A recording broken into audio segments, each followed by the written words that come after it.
to start with farm food. Hey, everyone, greetings. It's Naomi Wolf. And Brian O'Shea. And we are here within the LAIR. We are not in the same LAIR because we're in separate places. Brian's in an historic small town in Massachusetts, and I'm in lovely Brooklyn. And Brian always scowls whenever I mention. No, I'm just in a small little neighborhood here in Salem, and it's always when I do something live that Gino, our wonderful neighbor, decides to hammer nails or something. We can't hear it, sweetheart. It's all good. It's the charm of living in it. But you can hear me, right? Yeah, I can when you speak into the mic, sweetheart. And we have a couple of really important stories to bring you and an unboxing, which I'm very excited about. So before we jump into the riots, which Brian is an expert on, and I would say really broke the story, at least in detail, about how these protests, starting with BLM, probably even earlier, are funded by NGOs. He found all the receipts very early on, over a year ago. But before we get into that, because I also want to follow the discussion about riots with a fantastic demonstration. What are we unboxing? I'm so excited. Yeah, well, so first I want to unbox. I had a moment of panic because I was like, I have nothing to unbox. I can all unbox for both of us, sweetheart. And I also should tell you before we get into it, at Brian's request, that he's not feeling his best right now, hence the scowl, handsome scowl. Heathcliff-like scowl, but a scowl nonetheless, because he was talking to a woman about our dog, who might be a pet sitter, and she's vaccinated, so now he feels no, shoot, not her. It's just a woman with a dog, and we got into a political discussion, which was friendly.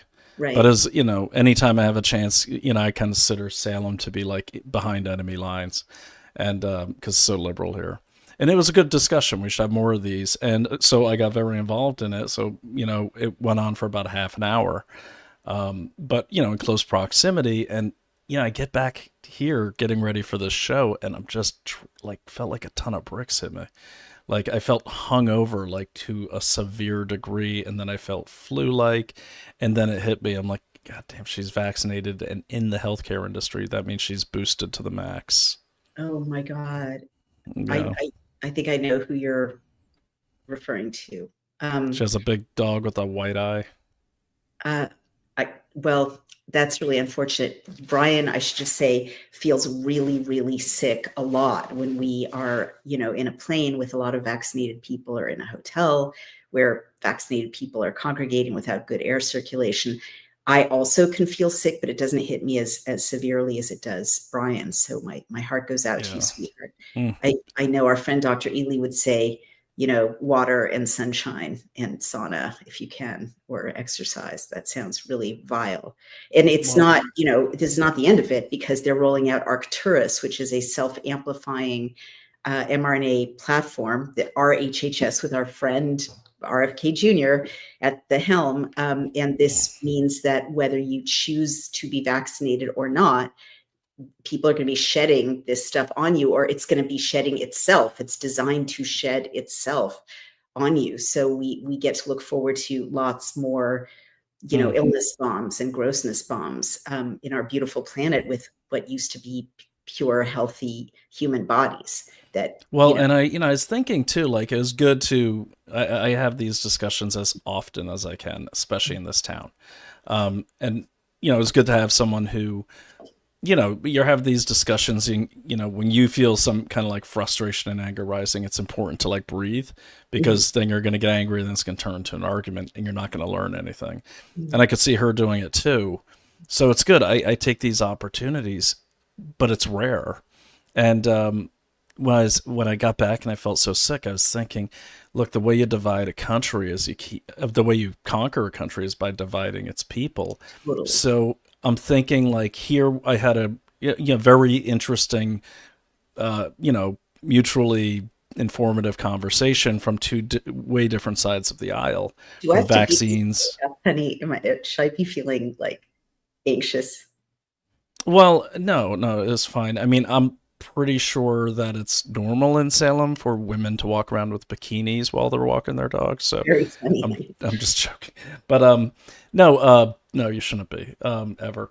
But the thing is, I'm thinking like here I would love to continue that discussion, but now I'm hesitant. If I Mm. see her again, I will probably avoid her because I don't want to feel sick Don't again. want to feel sick. These people are so evil, and you're 1,000% correct. They started with 6 feet apart to divide people and keep them from sharing information, and now they've got so much shedding and soon self-amplifying mRNA that we're just going to be avoiding each other Mm, instinctively.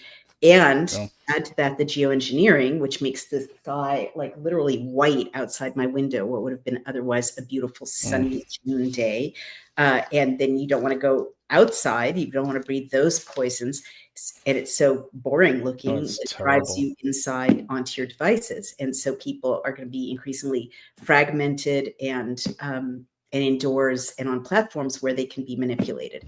So this brings us really well to two subjects. I do want to do my unboxing before we get into Yeah, kind of go ahead. I'm riots. gonna put you on the main stage here. Okay, thank you, sweetheart. Hmm. Um, well, okay. So Brian and I went to a really amazing event that we talked about a little bit 2 weekends ago in Columbia County for farm freedom, and we heard from a lot of fascinating advocates for small farms and farm to table food. And we both learned, and we had house guests, really two very distinguished farm food activists. And Brian interviewed one of them. And what was her full name, sweetheart? Liz Reitzig. Did I get that Yes, right? Liz Reitzig. That's exactly right. Yeah. She's a She's a raw raw milk milk mama. advocate. And then we also had the wonderful Kristen Canty, who is a restaurateur with 4 restaurants in New Hampshire and Boston in a gigantic many hundreds of acre farm. And we learned a lot from them, but from the whole weekend, we learned that there's this like criminal persecution of farmers and legislation and centralization that makes it very, very difficult for farmers just to sell their products to their neighbors. You're not allowed to slaughter your own animal on your own farm in most or all states and sell it to your neighbors. It has to go through a packing house, a slaughterhouse, and a packing house, USDA approved, transporting poor animals from many states to their death, um, and creating kind of bottleneck in which farmers can't set their own prices. They're subjected to these middlemen. Same thing with big supermarkets. Big ag is squeezing out all the little farmers and buying up the land. BlackRock is buying up all the land, and people are really being harassed. Like we all know, and it was a big thing in the last election Hmm. about an Amish farmer who was fined, persecuted, arrested, perhaps for, I think it was for raw milk. And this, I think, moved a lot of people into the Trump column just because that's so un-American. And now Brian and I have learned that people who just want to farm and bring food to their communities and treat their animals and their land well, which is the most environmentally sustainable thing you can possibly do, even more sustainable than covering farmland with solar panels or, driving an electric car. They are treated like criminals. People have been fined for trying to transport raw milk across state lines. You have to sell raw milk in many states for dogs and cats. You can't say that it's for human consumption. And people have also been persecuted for other like crimes like slaughtering animals on their own property and trying to sell the meat. So there's a huge distribution problem here that was explained to us in detail by Max Kane, whom I interviewed, who's a farm advocate. Essentially, he cured his own Crohn's, very serious, he was dying, Crohn's disease by drinking raw milk and eating farm fresh organic food. And he's a passionate advocate. A lot of the people who were there, who are part of that movement, are advocates because they had some horrible health problem and cured it through, better food closer to the source, closer to the food supply, or unpasteurized raw milk. So he did something really smart and good, and I want to promote it as much as I can. And he built a platform called farmmatch.com. And I want you to go to, well, actually, I wonder if I can just call it up right there. I'm being really fancy with showing you my screen, but let's see if we can call up farmmatch.com. Do you see that? No, you don't. All right. Present or invite, video Hold on. What are you trying to put up a banner? I got it, sweetheart. I got it. There you go. So there you see farmmatch.com. You can find food. You can enter your zip code. I'll do a zip code here, and you can see, look at that. Right in our area, there's Pleasant Pastures, Miller's Organic Farm, and there's Max Kane's own round table of food. So 3 options right in our area. And I also searched for people who deliver to Brooklyn, because I'm not in the country right now, and I thought it would be very difficult. And Dutch Meadows came up, and they deliver right to Brooklyn. I've got a bunch of boxes in the corner there, and the unboxing this morning was just unbelievable. So I really recommend that you go there. It might seem for some products expensive, but you also have to think about quality and about the nutrients that you're putting in your body. Other products are the same or cheaper than supermarkets, and I'll show you some of what I mean. But I ordered I ordered vegetables and dairy and meat from Dutch Meadows, and FedEx just dropped off the boxes. Again, not really more expensive than a supermarket, probably cheaper than Whole Foods. And you're not buying from halfway around the world, adding all that pollution to the air. You're buying from, in this case, I think it's Pennsylvania. So not like right outside Manhattan, but not so far away. So here is a bunch of carrots. They were a couple of dollars, beautiful fresh carrots. I got so much raw milk. And for some reason, this doesn't say only for pets. A lot of farms in other states have to say, as I mentioned, just for cats and dogs. You have to ignore that. But it's beautiful raw milk with cream on top. So delicious, totally unlike pasteurized milk. And Max Kane has a lot of information. So does Liz Wright. And that was the host of the event, right? Yes. Yes. On the kind of bad mouthing or propaganda against raw milk right around when Rockefeller medicine developed and was centralized. Interestingly, when people stopped being able to see doctors who could just tell them that food is medicine. So look at what I'm opening here. Eggs are such a point of contention. This is a beautiful box full of, I think, like 24 eggs, fresh, right from the chicken, right from Happy Chickens. And I'm so excited to be eating them. These beautiful eggs right from the farm. And what are they, on dry ice? How do they come? Well, that's a good question. They come in just little, with like plastic ice packs with gel. You can recycle them. And then this beautiful, beautiful meat. Oh my God. I'm thrilled. What is it? What, I'm sorry, what's that a bag of? It's a bag of meat, sweetheart. I know you'll be happy. Oh my God, it looked like a scene from Dexter. I thought it was a body part. Well, it's the cow's body parts. But I'm excited. What are you doing? What are you doing when I'm not there, Naomi? What's really going on? Myself. Do we need to investigate everything on you? I mean, may this be is my wife a secret Dexter type? I mean, this is my shopping vice, I suppose, but it's better than Bergdorf's, I think. It's good for all of us. How is this a bad vice, sweetheart? I think this is a good vice. It's good to be obsessed with. So you're confirming that vigilante murder is a good vice. Okay, got it. Moving on to the next subject. So one reason I'm so excited about this is that Brian and I actually criminally bought half a cow from a local farmer in Columbia County, a friend of a friend, and it wasn't the best meat, I will say, although we were grateful and thankful to be able to buy such fresh food directly. Definitely not the best meat. The source. So the point is, we're excited to have, I'm excited, I know Brian will be excited. We've got chicken, we've got ground beef, right from those happy cows. Well, they're not happy anymore, but they had really good life. Chuck tender steak. Sorry. Teasing you. And we've even got uncured sweet beef stick for snacks for those long That's road exciting. trips, or snacks for your teenage son. So excited to be cooking those, and I just wanted to share that with you. But above all, I'm excited about the quarts and quarts of raw milk and cream, and darling, even raw milk yogurt. I know you're not a yogurt fan. This is raspberry flavor, so I think it's going to be delicious. And what? I'm just so excited. Okay, you're not feeling well. You're not that excited about my grocery haul. Hey, But I'm always excited about food.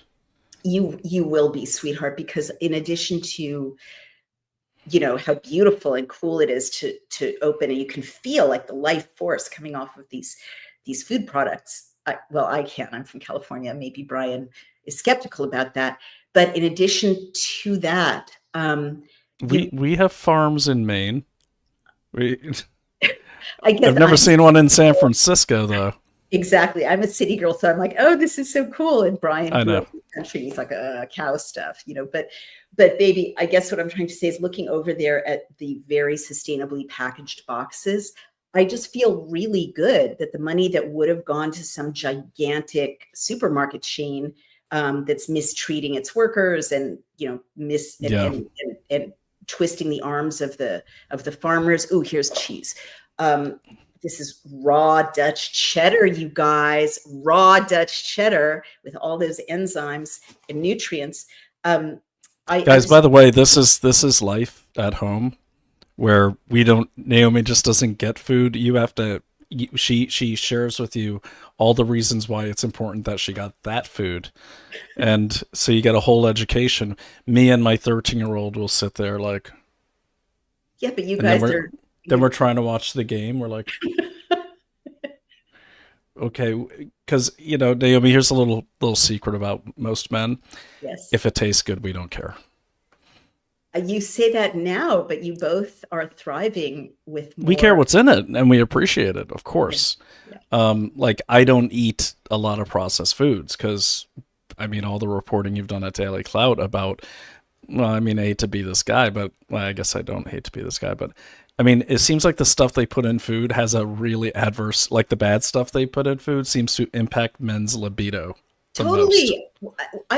I broke some of those stories. That's what I was saying. You know, so I do pay attention. Right. And I've noticed that I don't want to drag your 13-year-old into this, but, you know, yeah, that'd be weird. We talked about how there's sperm suppressants in breakfast cereal, processed. What? Wait, what? What? Which ones? What? Please tell me it's not in Crackling Oat Bran. Maybe it could be. I mean, you'd have to look at the bottom of the ingredients list, but for sure it's in things like Cheerios and, you know, right. Kellogg's cereal, which is very interesting because Kellogg's was part of an effort to kind of roll out cereals at the turn of the century as a breakfast alternative to eggs and bacon and meat, partly to, you know, drive down men's strength and libido. I mean, there's no way around it. So now they're actively putting sperm suppressants not only in cereal that's processed, breakfast cereal, but this is why I'm so worried about kids' school lunches, because they give, I'm not going to name what teenager or preteen, but they give preteens I love pizza and calzones every week. Yeah, it's terrible. It's terrible. And the pizza dough, the processed dough, has sperm suppressants in it. Horrible. Yeah, by the way, he's not eating that stuff anymore. I know. So you may mock me for my Jewish mother hovering, but, you know, Jewish wife. I'm not mocking you. I'm mocking near you. No, I never mock you. You can mock near me, but it really makes a difference. Well, I mean, you know, Naomi, I'm sorry to interrupt, but I'm happy to state that our sponsor, Native Path, has none of that stuff in their products. No, it's very pure. And while we're at it, why don't you just tell people about Native Path really quickly? Well, it's anything you want. I don't do it that way, sweetheart. You can do it that way if you want. Okay, well, I will. She's talking about like promoting our sponsors, but it is true. And this morning I woke up super thirsty again, because I was up watching the LA riots and stuff. I should have been getting some sleep. And just, you wake up, it's, basically sleep is 7 hours of dehydration. So I wake up and thank God I'd pre-mixed this, had it in the fridge, but this is Native Hydrate from Native Path. And followed by my, green fruit infused collagen shake that I make every morning with farm fresh eggs, raw milk, collagen, all that stuff, and mixed berries if I have them, and a banana. And thanks. Well, it just kind of gets your morning started the right way. Take a walk outside in the sunlight, get plagued by some left wing nice person. But other than that, I think and actually I recovered from the vaccine shedding quickly, I think because I start my mornings that way. But go to Native Path. They are our sponsor. They're a great sponsor too. I love these guys. The collagen and the Native Hydrate is what Naomi and I get. So it fills you with the aminos, and there are no bad things in it. And Naomi can attest to that because she wouldn't let me drink it if there were. So visit nativehydrate.com for that product one at a time /Daily Clout, or go to nativepath.com /Daily Clout. Get 10% or more? 10%, baby. 10% off. I recommend bundling these two, the Native Hydrate for your mornings and the collagen you could have that stuff all day. We put it in everything. And just really quickly, collagen is the mortar that holds your body together pretty much and keeps you limber and ache free and keeps your hair good, nice and thick, teeth, nails, skin. I'm feeling that way, and it wasn't, if you recall, before I started taking collagen. Honestly, I'm not going to say I was a little worried about that, but I was. I was worried. I saw on the Blink camera when I was chasing the bear about a year ago. I was like, "Who's that bald man?" Oh, that's me. What do I do? I have seriously noticed how thick and lustrous your hair is since you're taking collagen, darling. It really is. So that's our sponsor, Naomi. Back to the unboxing. Sure. No, I've just unboxed. Like, you've seen the main things. There's a lot of raw milk in our fridge, but that's what I wanted to show you. And then we can move on to immigration. But I really wanted to cover that. And I really want to urge people, they are not sponsors of ours. They don't advertise with us. We just love them.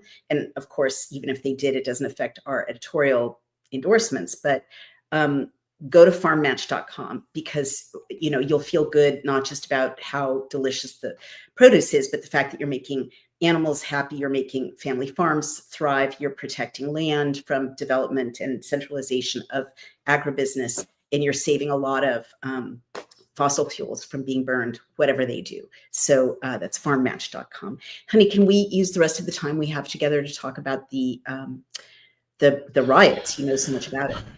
Yeah, riots, or I might even say irregular warfare.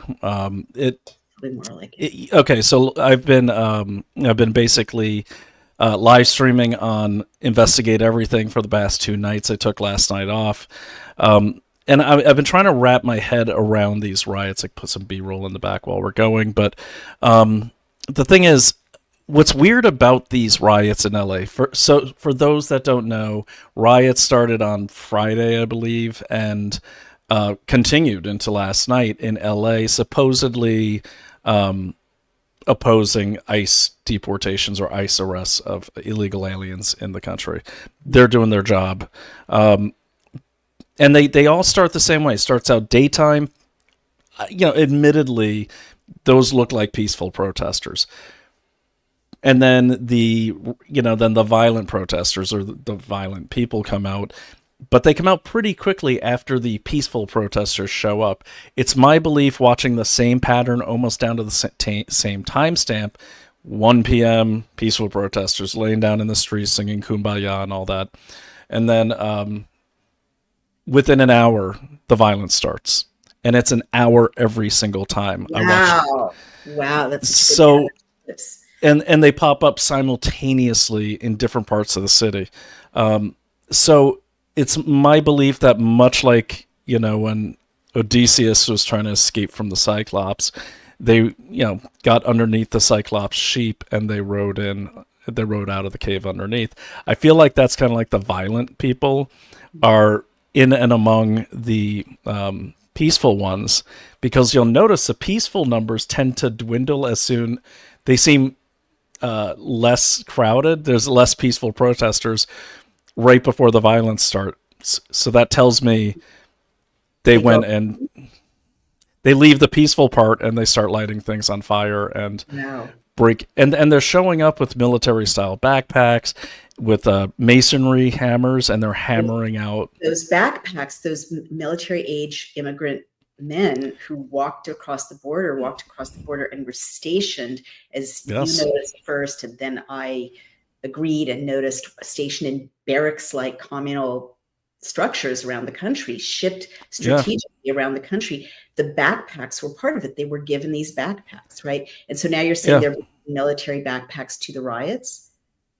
Well, I mean, look, what's a military backpack? I mean, you could get them anywhere. Any backpack is a military backpack. What I'm saying, though, is they're showing up prepared to break brick mortar out of the sidewalk because there were pallets of bricks left yet again for these LA riots, and people were reporting that on X. I haven't confirmed that. No cameras documenting who left those pallets Of there. course, there's cameras, but it's LA. You think we're going to see that footage? We're never going to see that footage. These are pallets of masonry bricks, kind of like, I think they're like 2x6s, concrete bricks, and they're just leaving them. You'll see these pallets left in strategic locations throughout the city. Now, normally, and I saw this in Washington, D.C., I saw this in New York, and I remember at the time, that was prior to BLM, thinking, oh, they must be doing a construction project, or it doesn't raise attention back then because it happens all the time. New York's always under construction. But that's what happened. And then people are grabbing these bricks. These are, it's like a weapons dump. So the police got wise this time and they secured those pallets, but the rioters were prepared and they brought these masonry hammers. They kind of look like, something, if you've ever seen a masonry hammer, it's kind of like crescent shaped and it just knocks chunks of the sidewalk right out. And this guy's handing them out. And then the other one I saw, and again, a lot of these are on X, but the other one I saw was like actual locals shooting at the ICE vehicles. Now that I don't think it's been my experience in riots all over the world. It's like a block party. So you'll have the protesters, then that leads to the violence, and then you got your local thuggery that's like, hey, we get to shoot at cops, woohoo! So I don't think that's all coordinated. It doesn't look like it. Right. But it doesn't need to be, because the way good propaganda or good insurrection works is you only need a small percentage of people to get it rolling, and then it becomes, as we used to say, a self-licking ice cream cone. They just have to push that boulder to the top of the hill, then it takes care of all. And the momentum of people are like a plague onto each other. They start mimicking each other and get caught up in the riots and in that spirit of things, that dark spirit of things. So I see a lot of that happening. And then I can't believe Mayor Bass is sitting there saying, we didn't need the National Guard. Everything was under control. Yeah, it wasn't until, Sunday night, Monday night, because that's when they brought in tons of cops. But prior to that, and, we were watching it live on Saturday, prior to that, you had the California Highway Patrol trying to get people off the highway and getting besieged from the bridge above, and no one coming, like people throwing things down on them, lighting fires, and these guys are hiding under the bridge. And that's not even their jurisdiction, except that it was the highway, and LAPD they didn't close off the ramp, so people were blocking the highway. So are you saying, as someone who, sorry to interrupt, Tony, are you saying, go ahead. As someone who has been in combat situations, right, that the LAPD was probably given instructions not to intervene and not to save those guys? Yes, I could. Absolutely. They claimed that, and that's messed up, because look, I don't agree with it, but I get it. From a political standpoint, if it was ICE, I could see LAPD not wanting to help them or not being allowed to help them. Even though personally, I think anyone in uniform should, your allegiances and your oath is to the people. You should break those orders and help your fellow uniforms. Right. that aside, I see. Yeah, I mean, but what's messed up about it is it's the California Highway Patrol. Right. Like those are their brethren in the state, and they just left them. I mean, it was bad. I've Once got reported that story, that seems like a huge story. well, the beauty of it is I have everything recorded. I turned on KCAL News, local LA CBS, and they were the only channel of all of them that was just keeping the stream going. Wow. Okay, keeping the stream But I going. mean, what you just said, that it looked like one segment of the California uh, law enforcement abandoned another segment to a very Right. dangerous situation. How is that not Yeah. being reported? Well, so yeah, that one, and that's the thing. It's not getting out, and I'm going to make sure it gets out because look, anyone who saw it felt bad for these guys. Oh my God. They're under a bridge and their cars are out there. And one brave, I'll get this. I'll put a montage together. But one of the brave California Highway Patrols ran out to save one of the vehicles because really that's their only way out if no one came to rescue them. But they were throwing road signs down like spears.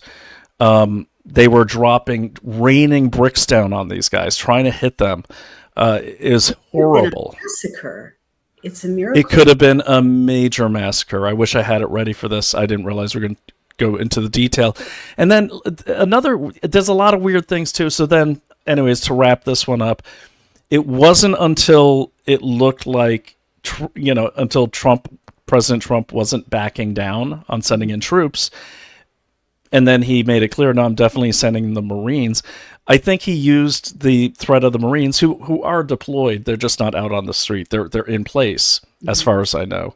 But I think he had to do that level of threat because finally on Monday night there were tons of LAPD shutting this stuff down, and it was a major show. But here's the other problem. Like I'm looking at these riots and I'm like, what's the point? Like you're not stopping anything. You don't seem to care much about immigrants or illegal aliens because they're looting, C shops which are convenience shops. Mm-hmm. Many of those who are owned, at least in our area, by immigrants, legal immigrants. Mm-hmm. They're ransacking, and these neighborhoods are ransacking are. There's a lot of first and second generation Americans and a lot of immigrants. So what is the point of these? I don't know, but I am curious to see how many other crimes are happening in LA and surrounding counties, because to do that show of force and basically say, hey, look, we're doing it now. They brought in people all the way from Ventura County. Right. It was so many cops. I'm thinking there's a lot of cities left unprotected at that point. So Right. was it a diversion? Was it a litmus test? Right. Like seeing how Well, they react? I don't know. I mean, there's always, with analysis of this, you always have to figure in the unexplainable, like just humans act the way humans act. Riots happen, people start throwing things. Most of them don't even know why. Right. But in this case here, Yeah. it could be a real estate play. Like those values will drop. Sure, I think it would be. Yeah. It could be, don't forget, well, here's the scary part too. JJ Carroll and I, on our previous show, Unrestricted Invasion, we reported in January 2024, and JJ was border agent, 25-year border agent in San Diego sector.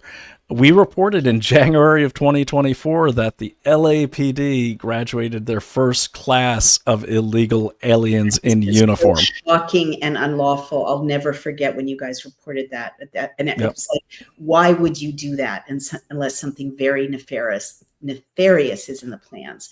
And I don't even see how it's like legally possible, because I'm sure the LAPD is part of a chain of command that goes up to at least the governor, but certainly the commander in chief, I'm guessing, right? Like, isn't there some chain of command? Well, I mean, the FBI has jurisdiction on investigating dereliction of duty, as far as I know. So if you're a citizen of another country, your legal allegiance is to another country. It's not even legally possible to have law enforcement that are not U.S. citizens, and it's so dangerous. Well, Naomi, how about this? when a lot of the illegals came through the southern border, as Ben Bergquam of Real America's Voice reported, and hat tip to him, he's been down there since the beginning. They were finding piles of IDs. So how do you vet people to become police officers if you don't even know who they are? Right. And they suspended biometrics and DNA sampling. So you could literally have the LAPD being repopulated by Trin de Aragua or MS-13 or cartels. Yeah, or a terrorist group, which they're kind of one and the same these days, but still. This is insanity. Like if I get pulled over in LA, I'm starting to see why on Cops and all these reality shows, so many people flee the police in LA when they get pulled over. I don't know if I'd open my door. Totally. You don't know who that person is. This is so scary to me, honey, because it really is manifesting what you and JJ have been warning about for over 2 years.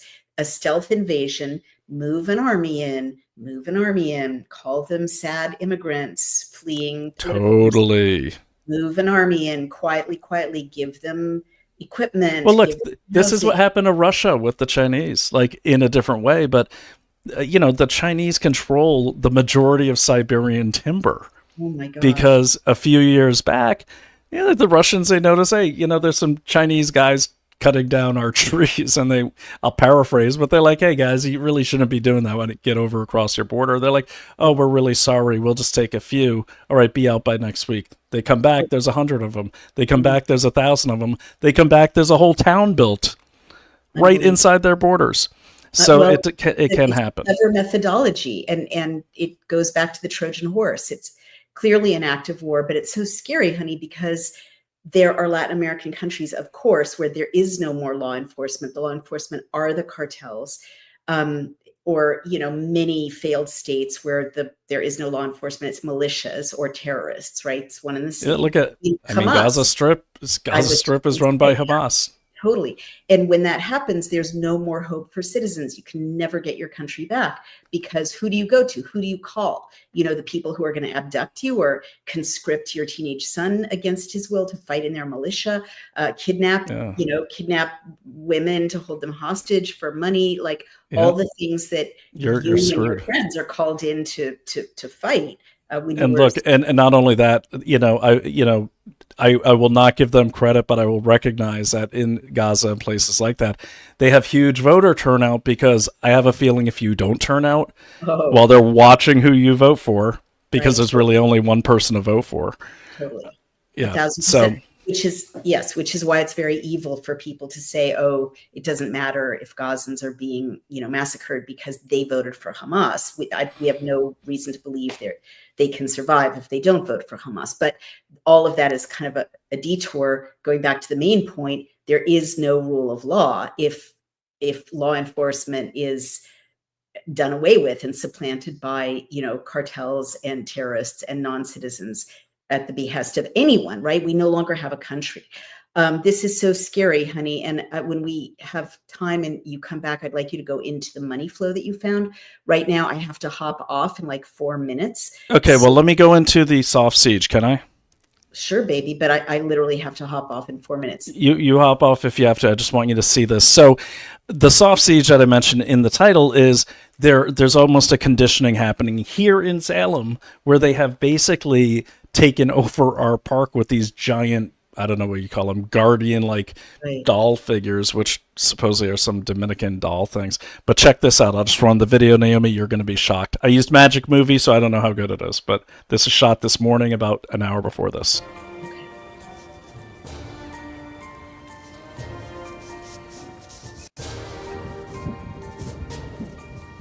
Oh my God.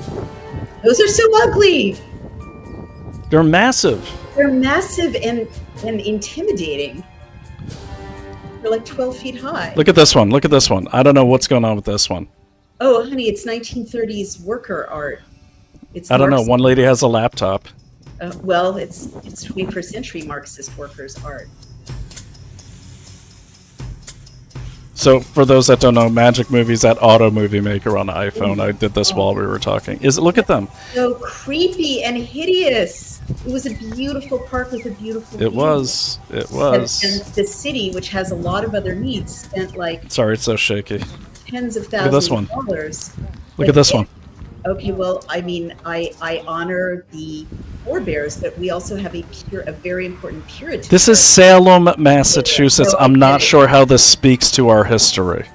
Well, I mean, it could Unless be unless we get to burn those at the end of the summer. right. Very funny. And then it's almost like they've surrounded the park with these Yeah, things. no, it's very And intimidating. what's weird too is like Yeah. a block away from the park, where it's not even part of the park. It's like right adjacent to our little neighborhood. They have one there, almost like standing watch. And these things are what, Naomi, we could say like 12 feet tall. They're 12 feet tall, and everyone hates them. Everyone in the neighborhood absolutely hates them. I don't understand the purpose except to kind of symbolically claim the area as really not part of, not part of our heritage, essentially. Like it's Yeah, not even any specific other North American heritage. It's literally like not America. Like I Dominican. respect, I, yeah, It's like, Dominican. It's not even Haitian. It's Dominican. and no disrespect to Dominican people, but I'm seeing the kind of negation of America, American symbolism, American history. I would even respect it if it was the tribe that was there before the Puritans. But I don't think that that's what we're seeing. I think we're seeing completely random Well, and the thing, erasure. you are right. And so the guys that cut my hair are Dominican, and they waited in line for 5 years to get just a green card. And they're Right. pissed about this, and they hate these statues. I was talking to them yesterday. It's not something. It's all pushed by the upper middle in this town, by the upper middle class people in Marblehead and Beverly I'm that sorry. you got into an argument with, Right. who are pushing this stuff that nobody wants. That's public property. Yeah. Well, and it's our tax dollars, honey. Yeah, it does. And if you go to I'll leave it. I know you got to go, but Do it. over on Twitter, I'll pin it to the top of my tweet. Well, But baby, I did put the website to this project on there. can I just show everyone before I go something that I prepared, which is very important, which Yeah. is What do you got? I've got share screen and I'm going to share Legisector. So this is our incredible new digital platform that everyone needs to sign up for. We're aiming at 3,000 subscriptions and you get a free 30-day trial. But if you want to be on top of any one of 24 really important issues by sector, this will show you live state and federal legislation in that sector. So I looked up immigration. This is what I got in the search. And I'm sorry, I refreshed it badly. So I'm going to go back and show you. Here you have uh, all of the categories, and here's immigration. So this shows you the top trending bills, and a lot of these will solve the problems that we're seeing. For instance, here's the Secure the Southern Border Act, HB 2003. It's a pretty recent bill. It hasn't gone out of the subcommittee on immigration citizenship. You see the whole journey of it. If you click here, you get an AI summary as well as the text, and you can see that it's a pretty red bill. You can see right there what Democrats are doing and not doing. There's one Democrat supporting it. There's Lauren Boebert. And you can click there and get alerts.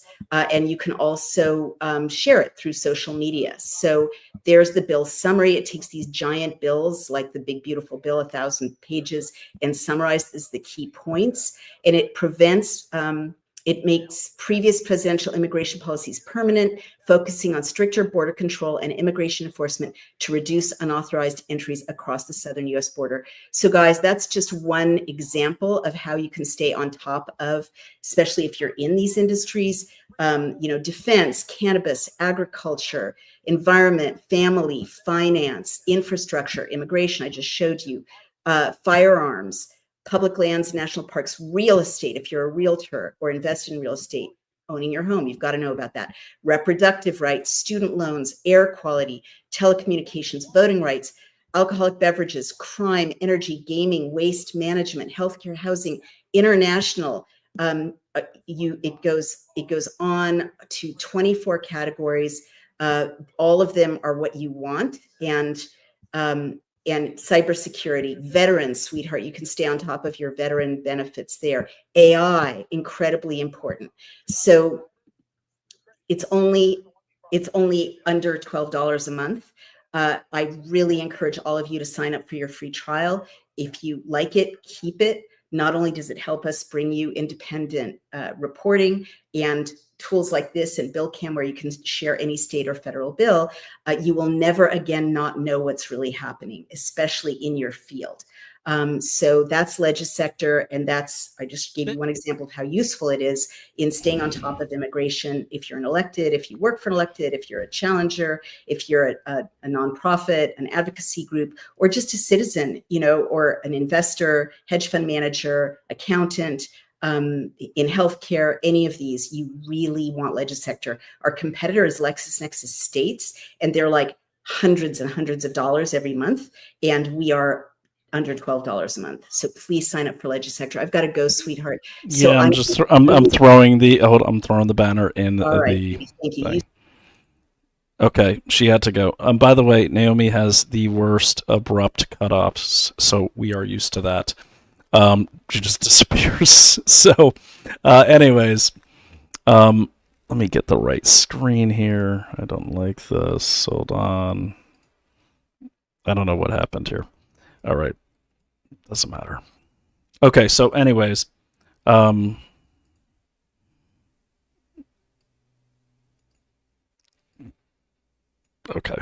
forget it. That's the thing about these third-party platforms. You just never know what you're going to get. So she left. So anyways, let me show you guys this. I don't know what's going on with my picture here, but it's all messed up. Okay, so the other thing is, so Legisector, here it is. Check it out. It is really cool, and you can interact with it. So there's that. There we go. That door was bothering me. Excuse me for that. This is my temporary studio here in Salem. So, but my son helped me with I let him pick out some cool faux bricks behind us. So it's coming along. I like it. It's very Salem. All right. So got a few comments here. I'll definitely take these. Got someone laughing at me. I don't blame you. Another person laughing. I'm guessing that's funny. I like the Cookie Monster. But yes, it's true. Yeah. So guys, what I'm gonna leave you with though here is I want you to think. Well, no, actually, I won't play it out because she likes this to end. Unfortunately, I don't own this entire show, so I can't do exactly what I want. But I'll leave this link up for you, and we'll just roll it from there. But yeah, this thing in Salem's really bothering me. It's called. Let me share this screen. Now I should save this for my own show, but I'll share the screen. Sorry, I wasn't planning on doing this today, but Naomi reminded me that she had a very tight window, so I'm sorry, not better prepared. I will do better next time. Okay, so here is the thing running, and I'm putting this up. I know you don't live in Salem, but the thing is, this seems like they're doing this all over the country, and I don't know the point of it, but you can see here, like, look at the kind of, these are the people running it. She's not Dominican, okay, but this is called the Muñecas sin Rostro in Salem. Is a placemaking sculptural project, I don't know what that means, and creative educational arts initiative launched by Punto Urban Art Museum, PUAM, a social justice arts program of North Shore Community Development Coalition. So, yep, definitely going to have to look into who they are. One of PUAM's goals is to positively improve the lives of North Shore residents through public art, particularly... Okay, I won't go through the whole thing. Let me tell you something. They're not improving the lives of anyone because, if they have a picture here, first of all, these things are ugly as hell. Second of all, they only represent one culture, even though they're claiming that this is supposed to be, like, equitable and all-inclusive. All I see is Dominican culture displayed on these statues, if you could call them that. By the way, I met him this morning. He speaks not a lick of English. Sorry, but that really bothers me. But you can see these are the different areas, like the 1, 2, 3, 4 different areas. that this is happening. They just appeared like this. They're like 12 feet tall. And they say they're improving the lives of people, but they stuck some of these things right in front of people's houses. Like, people live down here to have a view of the ocean, and this is not a rich neighborhood. A lot of the people, like right next to us, are low income housing, mainly elderly. They stuck one of these statues right in front of this old lady's like porch. And I was sitting down talking to her, and she's like, I don't even know what that thing is. And it's this giant statue now that she can see right when she walks out of her home. And we're talking like low income elderly people that need assistance. And they also told them, oh, by the way, we're cutting off your maintenance to pay for some of these things. So it's pretty messed up. Unfortunately, I haven't been that involved in the community here, but I think I need to be because I'm only here part time. But I do feel like if we're not involved, this kind of nonsense happens. And I'm sorry, but these things, they need to go. Like, if this will not be a permanent fixture in Salem. I'm not saying I'm going to do anything. I'm not saying if I see anyone else doing something to them, I will stop or report them. Because aside from the potential covert influence that these things seem to be trying to change the culture, the historical footprint of Salem, which is not a great history, but it's history. It's kind of a dark history, as you all know. But the thing is, it is our history. So when you start mixing up people's history, they forget who they are, and it's the best way to attack nationalism. And I am a nationalist populist, and that will not happen on my watch. But look, unfortunately, for the artists and stuff, I will say, there's a lot of the locals don't like them, and I know the way these locals roll, and it's not going to be pretty. And they're not just white locals. They're like Dominicans, and the Haitians are pissed. The Haitians in the neighborhood are pissed. They're like, where's our representation? The Irish are pissed. I'm pissed. And the crazy part about it is it's all upper middle class white women who are leading the charge on this thing. So I don't know. Anyways, this has been Brian O'Shea, and I got to get JJ Carroll back up on here. This has been Brian O'Shea, and Naomi Wolf had to get to another appointment in the LAIR. Tune in all the time. We will get this show a lot more structured. We have busy schedules. She's now in one place, I'm in another. So we coordinate as much as we can. If there are topics you think we should present for the show, by all means, send them to me or Naomi or both of us. And you could just send those to info@dailyclout.io, Naomi@dailyclout.io, or Brian@dailyclout.io. Doesn't mean we're going to do your topic, but if it's something that really affects a lot of people nationwide, and it's also got some actionable steps that people can take to do something about it, those are the kind of stories we like. So, like, for instance, I'm going to propose that we just fill the park with statues of all American soldiers. Like something like that. Who knows? But yeah, make sure your topic is something that has far reach. This has far reach because it's happening in other cities and other states. And make sure it's something that local action might have an impact on. And that's what we're looking for. And also, if you just have a really interesting story, like you saw, like a UFO, or the government is setting up a Pfizer factory in the elementary school, we want to know about that too. So reach out to us. We want this to be your show. This is just Naomi and I sharing a normal conversation that many we'd have throughout the day, wherever we are. So, all right, everyone take care. And I don't know, we need a good slogan. But anyways, take care and make sure you get out of the LAIR and into the sunlight and figure out what's going on, and stay frosty, stay vigilant, and always fight for America. All right, take it easy. Bye.